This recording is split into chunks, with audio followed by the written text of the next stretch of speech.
देखथच गोरी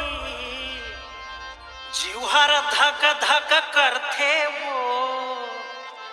और हाथ तेला कहूँ छू दे थस्ता